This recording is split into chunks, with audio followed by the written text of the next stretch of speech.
One last thing to remember, that this is a persuasive research paper, so your arguments shouldn't be background information. It shouldn't be history. Your argument itself needs to be debatable, because you need debatable ideas in your thesis statement.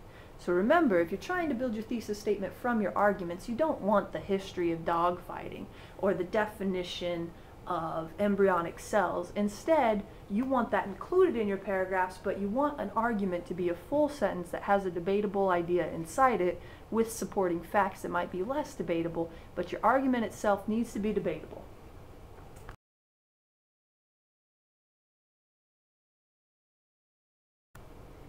Be aware that you not only need arguments to support your thesis, but you also want to address the opposition.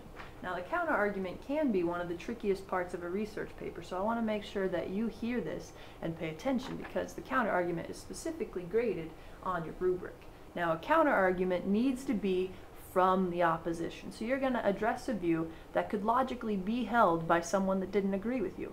Be careful not to oversimplify or make the opposition look dumb, because in a persuasive research paper, your main goal is to persuade those that would disagree with you. This is the audience you really need to target, is the people that would hold your counterargument. So when writing a research paper, it is important to acknowledge and answer arguments that might work against you. Think of the best argument you can that says something against your thesis. Perhaps you have evidence in one of your article highlighting documents that provides a counterargument. Write this argument in as the concern. The concern here is the idea that organic farming is not worth the time or cost and may not be any less contaminated or healthier than conventional foods. Now, obviously, this doesn't go with the purpose that people should buy foods, but the opposition is being addressed so that there is a fair rebuttal to people that would hold this view. Now, the concern goes further to say that organic products are usually more expensive than conventional foods due to the need for more intensive labor and hand weeding and the cost of organic food for livestock. Now, we know that as a fact. When you go to Walgreens and you go to the organic section, cereal there's about $6. It is true, and it needs to be addressed. So we need to go with a rebuttal. The concern is what the opponents would say. The rebuttal is the answer to that.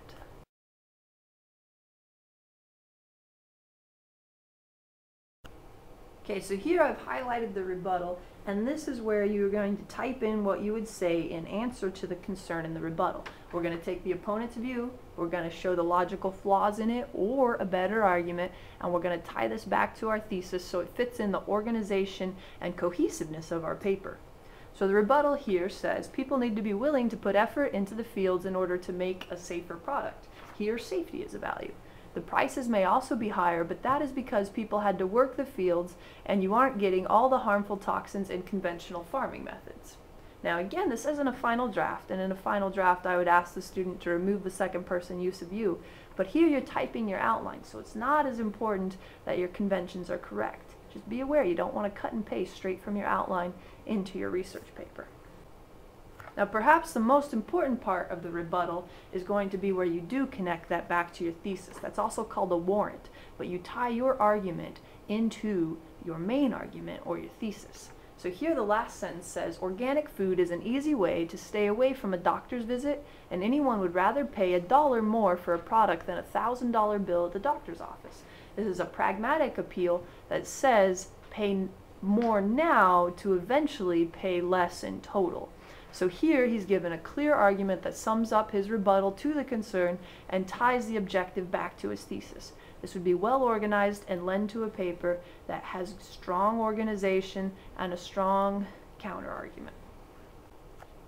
Now remember, when you're convincing someone that doesn't agree with you, it's going to be very important that you avoid bias and do not attack the people that would hold this view. Instead, aim to deal with the logic of the argument. Don't give any insults in this section.